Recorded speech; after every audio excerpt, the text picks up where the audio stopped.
Talking about, well, post-YCS metagame landscape, Age of Overlord stumbling on in here like a drunken buffoon. It's gonna be an interesting little time.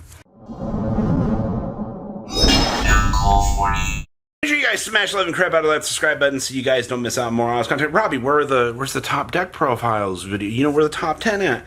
There's no point in doing a top 10 right now because we're kind of at a position that we're waiting for everything to kind of settle because, you know, Age of Overlord is within that 2-week landscape here, and that means that, you know, things are going to start changing more so than they ever were before. A lot of things were definitely predicted out of this YCS. To be honest with you, I mean, Unchained was expected to be the best deck in the room because everything that we'd seen leading up to this point and just how destructive Unchained felt, kind of playing through a lot of the era. Rika Son of Avalon, we've known was a deck. It's not like it left. It was just more people tossed it in to the tier 1.5 category, early tier 2. And that's fine. There's a reason why these decks are called rogue decks. All right, people are still going to be like, nope, Rika's an absolute tier 0 deck. It keeps winning. Nope. And it's like, it's just a good deck. All right. I mean, you'll see this genuinely across the board. Now, one of the biggest shock factors, honestly, out of the event was actually just out of the regional filled weekend here as well. Looking at these Tearlaments numbers, I knew that, you know, Tier always had its crazy dedicated player base, all right? Like, but after Arise Heart got annexed out, everybody was just kind of like, it's okay, you know. Flaunderies is going to check the deck with the power of Dimension Shifter, and I think that was generally a lot of the consensus that a lot of players kind of had looking into the format. But then you look around a little bit, and you're like, wait a minute here. What's going on with this? Well, you kind of pay enough of it attention, and all of a sudden, you have this rampant Tearlaments party stumbling on out here to challenge all of the crazy norms that players had. Now, did Tier really put in a lot of work? I mean, it had a lot of tops over the weekend in terms of regionals. It also had representation in the top cut of the YCS. Now, they kind of disappeared after top 4, but that doesn't mean that the deck has disappeared off into the sunset. No. You're getting the exact opposite feeling right now that this deck is going to be, you know, sticking around for a little bit. Now, that's all fine and dandy. I mean, that's everything pre-Age of Overlord. I mean, do things really change rolling into pre-Age of Overlord? Robbie, why are you even talking about pre-Age of Overlord? Here's the thing. A lot of these bad boys that we've talked about in this video, a lot of these standard contenders that we're mentioning right now, I hate to tell you this, but they're probably going to stick around. All right, if you're looking at the next set, you are fully aware that it is Engines the set. All right, we tend to go from one particular part of the game where you see like no engines, none of this real crazy stuff. You kind of look around, you're like, oh my god! It's Rescue Ace with the new Diabell Star. Oh my god, it's some player playing Horus cards. And he hit the sarcophagus. Now out come 4 Horus friends.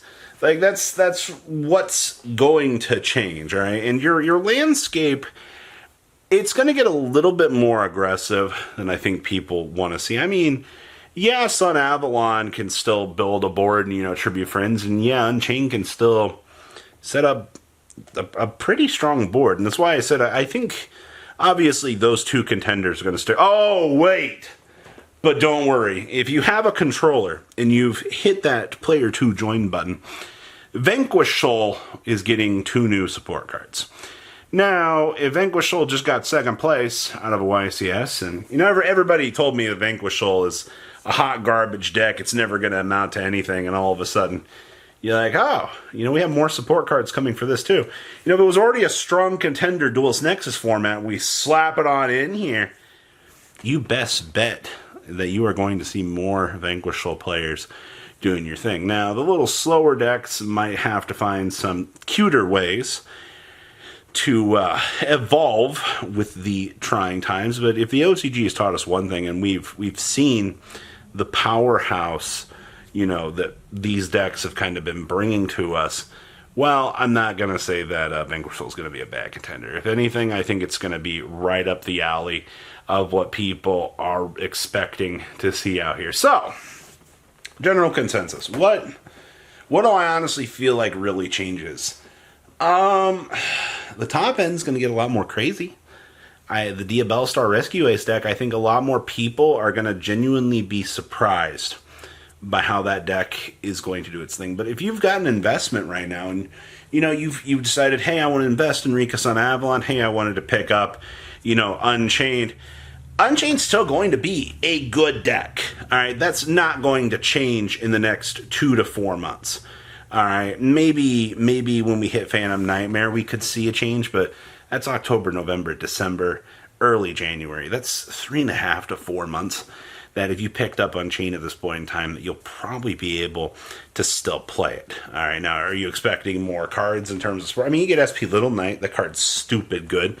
We're also going to see, innovations and things out here with, once again, Rescue Ace. Infernoble Knight, you might have forgot this, but Angel Ring is one of the dumbest cards in modern era Yu-Gi-Oh! If I've learned anything from the Kong's Cards tournament that, took place about a week ago, you'll have the results for that fairly soon. If I've learned anything about pre-Age of, or post-Age of Overlord format, it's a lot of the same Duelist Nexus impacts are going to be sticking around. You're probably going to notice Marionette Might seeing less play because, you don't have to focus so much on the Unchained part of things. Infernoble's going to feel a lot stronger because of Angel Ring. Red Dragon Archfiend deck will kind of be one of those powerhouses that you're going to just kind of forget about. I will say in terms of the structure deck, for as many people toss this structure deck in the garbage and go, no, I don't want to play with you today, a lot more people still have stuck with it. A lot more people have given that deck a chance. Now, obviously, thrust into the dimensional barrier, absolute 800 IQ, your opponent's going to hate you. It's going to be a fun time out. Yeah, that's where you're probably going to get scumbag points. Absolutely. But those biggest things that you need to consider are going to be revolving around, oops, sorry. Get better. I had the Doomsday Star. Oops, you burned through all my negates. Slap down that Doomsday Star. Alright, well, let's start cleaning up your field. That's how things are kind of looking right now. So, I don't know. I think Age of Overlord format's going to be very interesting. It's going to be a much welcome, eye-opener. But for the last week and a half, 2 weeks that you have on Duelist Nexus format, we've gone through the next level of evolution. You've already seen top-end meta changes that are obviously, every week the game changes. That's why I love talking about the game in the way that we do on this channel, because those tech choices change everything by the week.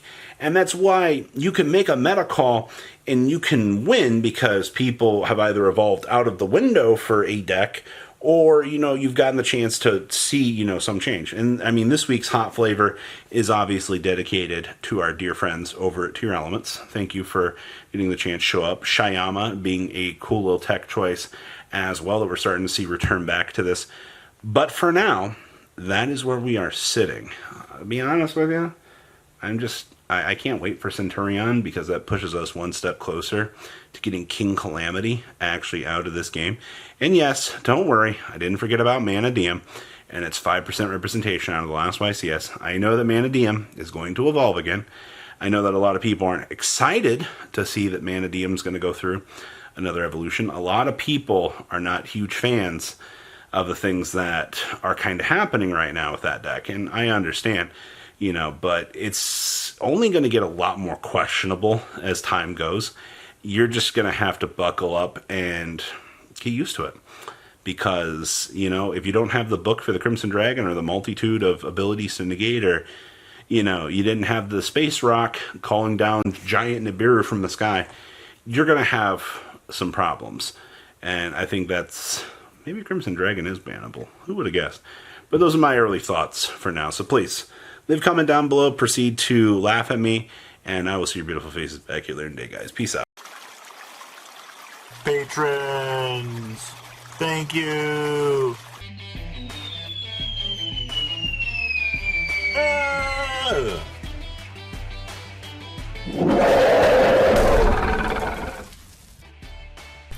Thank you so much for watching. Check out these other videos.